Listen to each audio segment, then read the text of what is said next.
Come closer. Yes, a little closer. Don't worry about the silence. It's only uncomfortable if you listen to it too carefully. Tonight, I'm going to tell you about a place that slowly erased itself, not with fire or blood, but with forgetting. Because sometimes the most terrifying thing that can happen to a village is remembering nothing at all. In the late 1930s, tucked away between hills that even maps seemed to avoid, there was a small rural village known as Hoer Verde in Portugal. It was a place so quiet that the sound of footsteps could travel from one end to the other without interruption.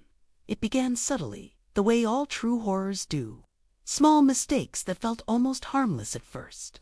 Neighbors started forgetting each other's names, greeting lifelong friends as if they were polite strangers passing on a road they no longer recognized.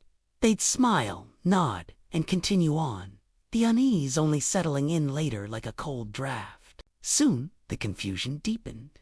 Mothers found themselves staring at their own children with a growing sense of dread, their faces a mixture of love and polite bewilderment. They'd smile, trying desperately to remember who these small, trembling figures in front of them were supposed to be. The children, in turn, stopped crying when they were lost, because they no longer understood what being lost meant. They wandered through familiar houses that suddenly felt like borrowed spaces, filled with the belongings of people who might as well have been ghosts.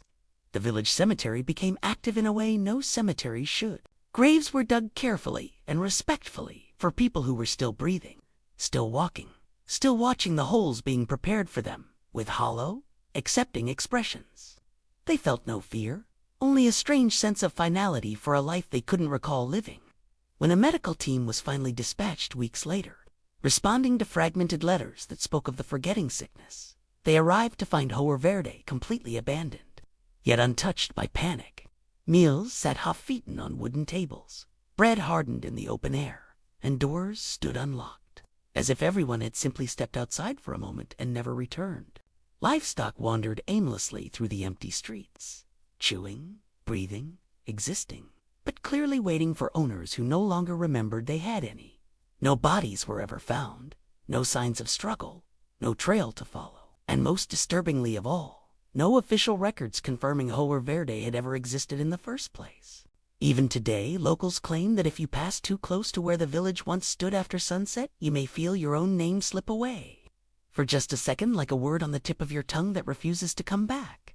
So if you still remember who you are, and you'd like to keep it that way, be sure to follow me and click like before the silence starts paying attention to you too. After all, forgetting is much easier than remembering, and I'd hate for you to lose your way back here.